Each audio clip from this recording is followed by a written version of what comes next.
All right, hey everybody. This is going to be just a really quick kind of rules overview for Mitty Rogue. This is my tableless variant of Mini Rogue. You don't need the cubes, you don't need the dice, you just play it all in your hands. And I typed up a rules document for it, and it was very difficult because most of the stuff that needed to be explained was basically how to handle all of these things in your hand.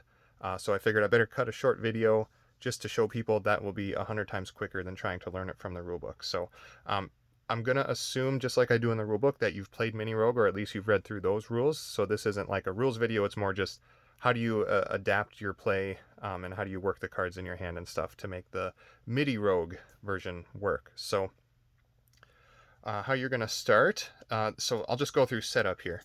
These are the room cards. There's 6 of them, just like in the normal 9-card Mini Rogue. You're familiar with these, I'm sure. And this is I'll just shuffle these. This is what you would do at the start of the game. These are your room cards, and this is the start of the deck. What I'm going to do next is take the boss monster card, because we're going to play with all these cards in our hand, so he has to go somewhere. So if we're on a boss area of the dungeon, he would go face up behind the room cards. Since we're not, and we're just starting out, he goes face down behind the room cards. And then we're going to place our dungeon cards. And I'll show you these real quick. This tells you the dungeon area, and this tells you the dungeon level. And whichever part of it is oriented on top is the one you're on. And you just have to remember if you're on level 1 or level 5. The rest of them are just level 2, level 3, level 4. So we're going to start with level 1, and then we have the dungeon areas here. 1, 2, 3, 4. You're used to this from the Mini Rogue dungeon mat. And how we remember which area we're on is we know which level we're on based on this card. This tells us A, B, C, or D, and that corresponds to one of the areas of the level that we're on. So we're going to start on dungeon area level 1, dungeon area A, which corresponds to this. When we go to the next one, we'll go to B, which means we'd be on area 2, if that makes sense. So area goes on top because we're updating that more often, and then the level goes below it. So I'm going to pick up my deck again. If you remember, we've got our 6 room cards shuffled and ready to go. We've got the monster card facing backwards, and then we're going to put our area and then our level dungeon cards behind there. So this is our deck so far. Then I think the next most logical step is choose a character card at the beginning of the game. These I pulled from the new 18-card print and play from for free download from the Kickstarter, and I got permission to use these from the publisher, so we're good to go on these. And I adapted them a little bit. These actually have different stats in the 18-card version, but they seemed overpowered, so you can check my rules document to see kind of my recommendation on how to play those. Haven't really play tested these guys yet. So I'm going to play with the generic character card, and I thought it would be handy to have the casual, normal, hard, impossible starting stats here for easy reference, and then here's your health track. Okay, so I've got my deck here, and we've got the dungeon cards on the back now. You take one of your unused character cards, doesn't matter which one, you put it to the back.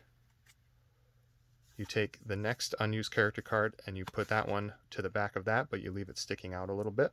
That's going to help for this step, where I'm going to basically slot my actual character card just in front of that one that was sticking out and behind the rest of the deck.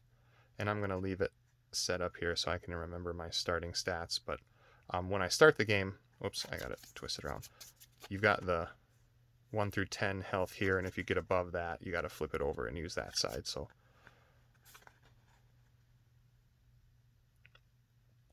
okay, I'm not even gonna worry about doing the right stats at setup, so I'm gonna put him at 5 health. And then what you do is, what I would do next is take the spell card and you stick it right behind your character card. It kind of rides along with it, and it goes in front of that unused character card.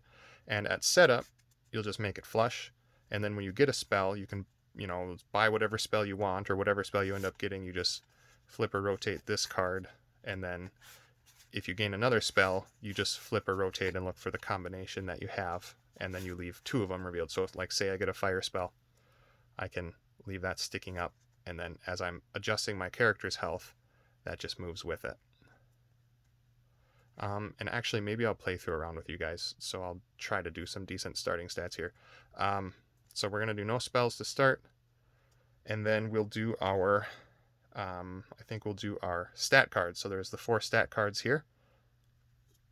Start with your armor card, and I've updated this in a newer version. This is like my first prototype, so it actually starts at 0, so I'm going to set it at 1 and just remember that I'm at 0. And you stick it on the side there like that. So 90 degrees perpendicular from the rest of the game, and it's kind of bumped up against, it's sort of flush with this left side here, and I've got my ring finger underneath it and my other 2 fingers supporting it, and it's in the very back. It's behind this support card that's holding this up, and that will help when we're moving those around that they don't move each other. So I'm going to start, we'll pretend this is 0. I've got that updated on a newer version. Then we'll do food, and it's kind of important that you do these in the right order just for the way the cards are oriented. I think I start with 6 food. Yep. So this goes right behind that armor card, and I'm doing it kind of the same way. And then comes XP. We start at 0 XP. This is the same story. I've updated this so that there's a 0 value. So we'll just pretend that's a 0 instead of a 1 for now. And then you start with gold, and I think I start at 3 gold for normal. So we'll find the 3. And here we go. That's good. So these are our stat cards. And we'll go down to, I think it's 5 health. And I'm sliding the spell card along with it. Okay, almost there. Here's our monster HP card. We only use this in monster fights. So this goes in front of your first stat card, right in front of the armor card, and behind the card that is, which card is that?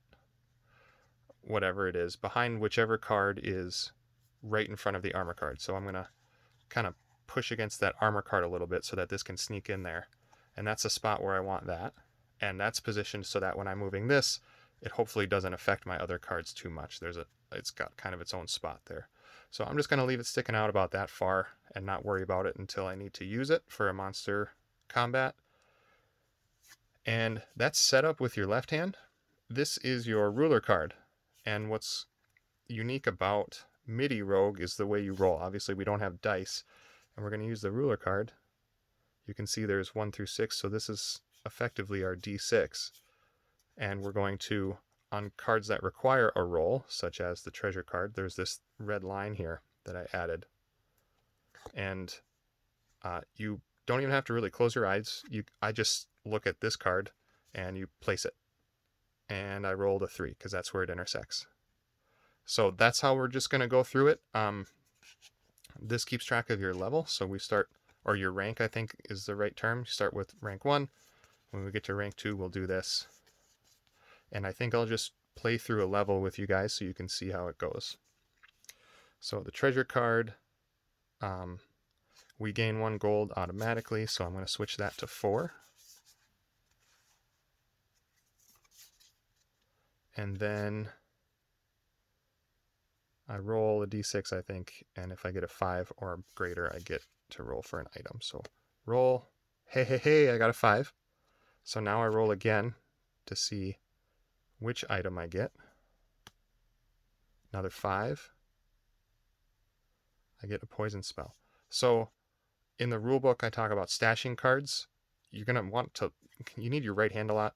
So I just stick this right in front of the monster card. It actually goes in real easy, and it kind of stays there, and it's easy to pull back out. So whenever I need to do anything, I just put that one right there, and then I can get what I need. I think, what did I earn? A poison spell, so I'm going to go grab my spell card, And I'm going to give myself a poison spell. So that's a good start. That doesn't always happen. And then the other thing about Mitty Rogue that you're asked to do just mentally to remember is the bottleneck. So if you remember in the 9-card Mini Rogue, there's like 1 card and then 2 cards and then 1 card. And those 1 cards that you have to resolve and you don't have a choice, I'm calling a bottleneck. And this first one is a bottleneck, so we had to resolve that. And then when we're done with it, I cycle it to the back. So that's going to be hard to do holding it like that. So I'll just do it, moving my fingers out of the way, getting it in there, and wrecking my cards in the process. But it ends up right there, sort of, kind of in the same position relative to this deck, but it's just in the back now, so it's easy to hold on to. Okay, next is the choice between the 2 rooms. So I take the top card, and I can choose to battle this monster or resolve this event, and typically I'd probably choose that event, but I'm going to choose the monster, so I'll just cycle this one back to get it out of my way, because I want to show you guys a monster fight. This is good. So I'll roll for his HP. That's a 2. So 2 plus the dungeon area. We're on dungeon area 1, so that's 3. I'll set him at 3 health. I'll set it below that shadow so we can see it. So he's at 3 health here. Okay, and then it's my turn. I'll roll. I rolled a 6. That's plenty to take care of him, so I am getting very lucky so far. And so he's defeated, and I get the goodies, which is just 1 XP. We were at 0, so now we'll just pretend we adjusted that, and now we're at 1. Okay, so that's easy enough on the monster fight. This was we've already cycled that first card from our card choices. So we'll cycle this one back, and then this trap is our next bottleneck. And I have to resolve this. So if I remember right, I do a skill check here, which I got to roll a 1. And my goodness, I did it. Would you look at that? I couldn't do this again if I tried. So I rolled a 1, and I don't have to deal with this. So that is great. So I'll just cycle this bottleneck card to the back, and here comes my final choice of rooms between these 2. What am I sitting at? 4 gold.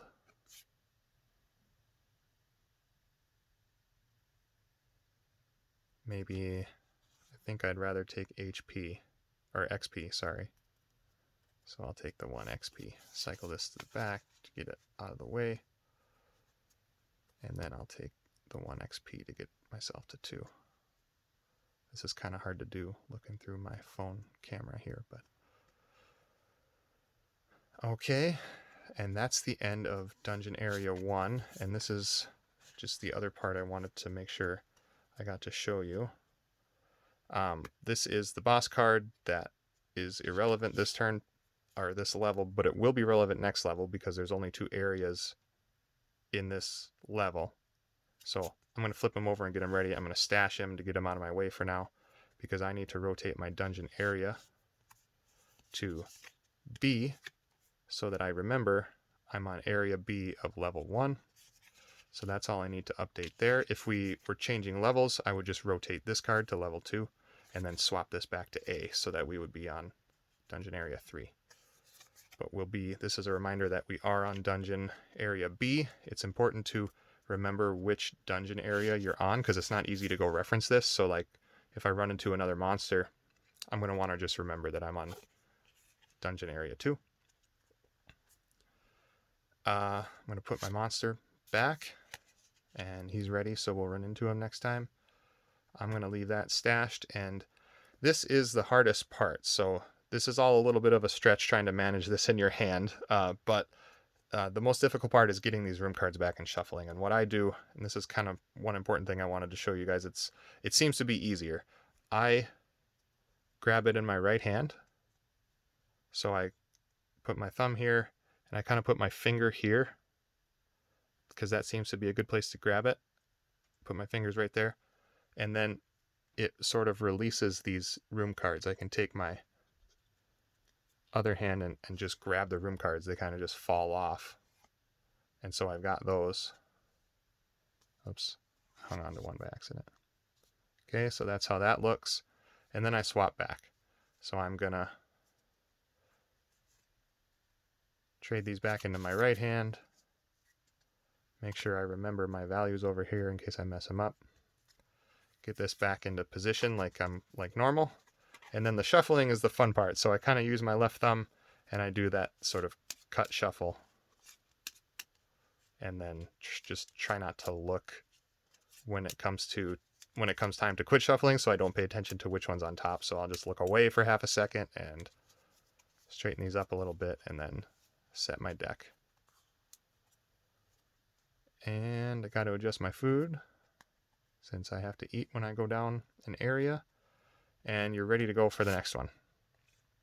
So every reset of every area and level is basically the same. I think I've shown you mostly how the logistics of it works, and that's what I wanted to accomplish here. So thanks for watching. I hope you enjoy the game.